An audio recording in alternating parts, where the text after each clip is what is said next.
Welcome once again to my room. I am Ayla Mode, and today we are going to be talking about how I knew that I was transgender.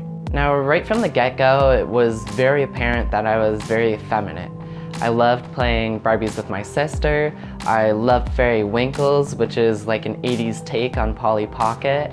I had a fascination with small, cute things and rings. I wanted a ring for every finger. We also had a cottage up at Wasaga Beach, and we would go swimming there quite often, and I always needed to have a t-shirt on as a child. I felt way too naked without it.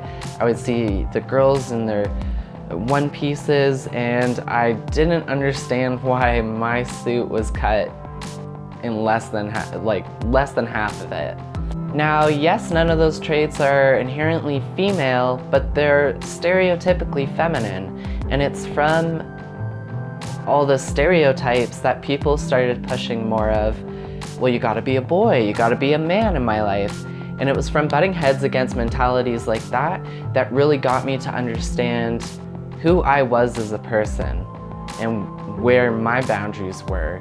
Now, some people would start questioning my mom about why she would let me play with all this feminine stuff and not introduce more masculine things into my life. And my mom always wanted me to just be myself and do that. But after a certain amount of time of carrying around a red silk blanket trimmed with frills and getting teased for dancing in the school field with the girls, she started pushing me into a little more of the sports.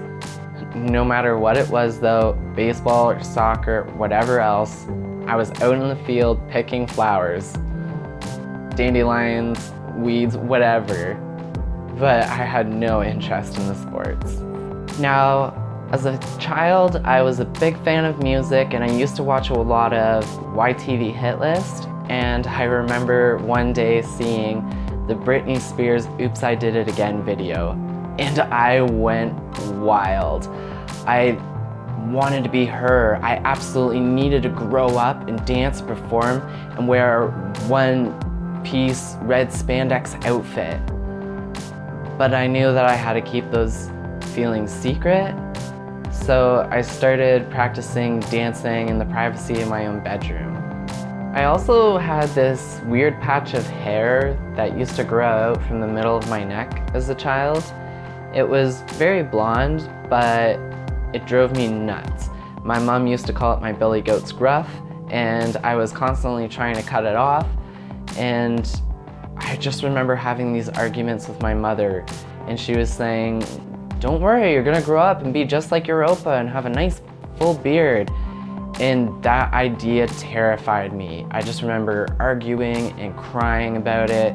It was the last thing I wanted, even if it meant I gotta be as cool as my Opa was. Now, I saw a commercial on television as a child about a man who had a breast augmentation done after losing a hockey bet, and he had to run around the city with it, and I remember thinking it was just glorious. I ran to my mom and I was like, "Mom, they can do that?" But she very quickly got the mentality through to me that it was more done to make fun of him than for any real serious purpose.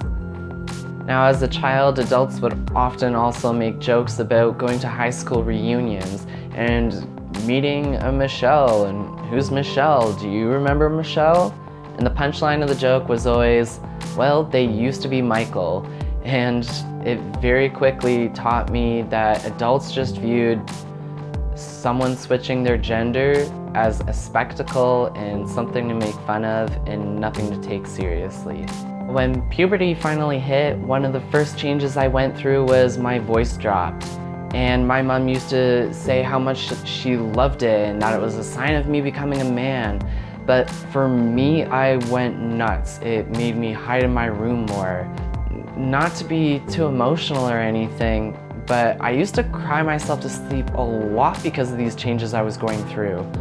I wanted to be Britney Spears. I wanted to be Jennifer Garner. The heartache of going through all these changes that seemed so foreign to me and helped alienate me from my body set me into a real self-destructive depression.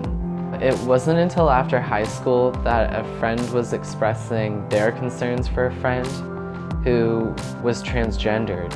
And I had heard the term a few times by that point, but I didn't really understand it. So I asked her, and she said, well, they feel like a woman trapped in a man's body. And I just remember breaking down crying and saying, that's how I've always felt.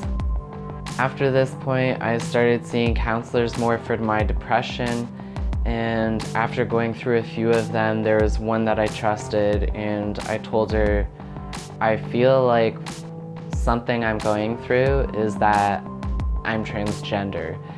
And she was really awesome in setting me up with a friend who was also going through that circumstance, so that I had a safe space to explore myself through, and that we could support each other in these changes.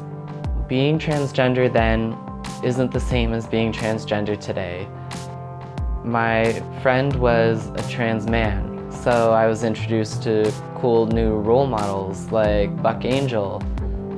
But in terms of trans women, there weren't the same idols.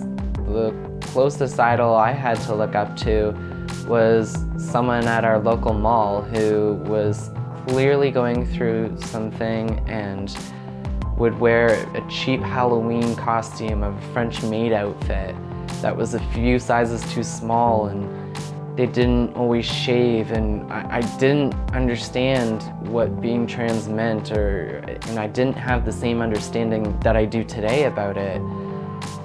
But for me, it triggered a lot of internalized transphobia, and I heard those jokes and the comments being made, and it all made me revert back into needing to be a man. Now, while I was a kid and growing up and going through all of these changes, I had crushes on women, but I don't think it was until I was older that I started realizing maybe as much as I feel a certain way about them, the biggest thing I'm experiencing here is a deep admiration for who they are. I would certainly say that I felt love in a lot of these relationships, but what I wasn't realizing was because I wasn't making the distinction between love and admiration, I was being faced with jealousy. I was watching these women I was falling in love with become confident and independent young ladies, and more than anything, that just set off a world of jealousy within me. Now, it wasn't until I was able to identify the jealousy I was experiencing in my relationships that I really understood that this was a change I needed to make for myself. I needed to grow up as well and become an independent, confident young woman. Because the last thing I wanted was to start a family, fall in love, have kids, and have to tell them all that I was living a lie.